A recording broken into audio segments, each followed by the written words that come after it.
avant le 2 avril, il y aura une date retenue pour aller aux urnes et choisir votre successeur?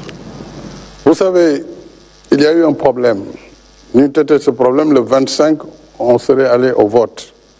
Si on avait voté le 25, il est clair qu'avant le 2 avril, tout le processus électoral allait être terminé et donc il n'y aurait eu aucune difficulté à ce que le nouveau président élu à partir du scrutin du 25 février puisse prêter serment le 2 avril.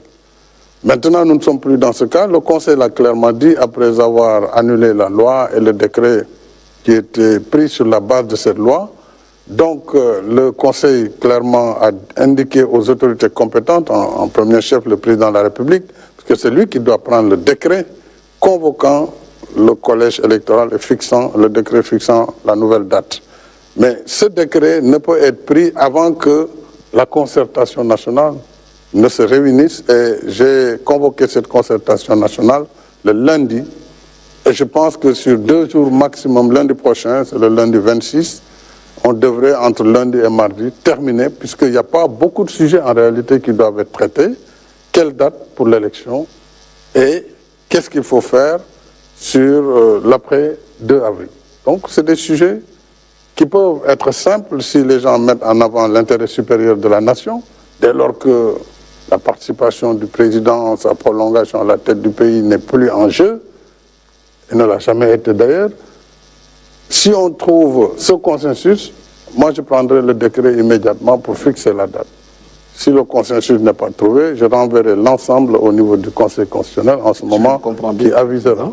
Si je comprends bien, le 2 avril, vous allez passer le pouvoir à votre successeur, si la date a été retenue pour les élections présidentielles, pour la présidentielle. Il ne peut y avoir de successeur tant qu'il n'y a pas d'élection. Clairement, il faut qu'il y ait une élection, est-ce qu'il aura lieu avant le 2? Que le processus électoral arrive à terme et qu'on élise un président de la République, qu'il entre en fonction, c'est-à-dire qu'il prête serment devant le Conseil constitutionnel. En ce moment, il fait la passation.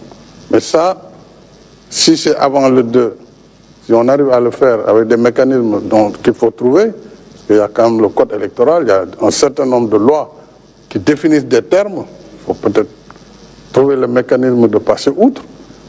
En ce moment, oui, il serait possible que moi je passe le témoin au président élu, ou en tout cas, si le processus ne finit pas aussi et qu'il y a un second tour, le président élu prendra le témoin du président qui fera cette transition entre le 2 avril et la date de l'élection et l'installation du nouveau président. Parce que la contestation au niveau des... Contestation. Oui, juste une petite question pour préciser. Quand même, la parole elle est partagée, Monsieur Alassane Samba Diop. Et comme on l'a dit aussi tout à l'heure lorsqu'on préparait l'émission, cette première...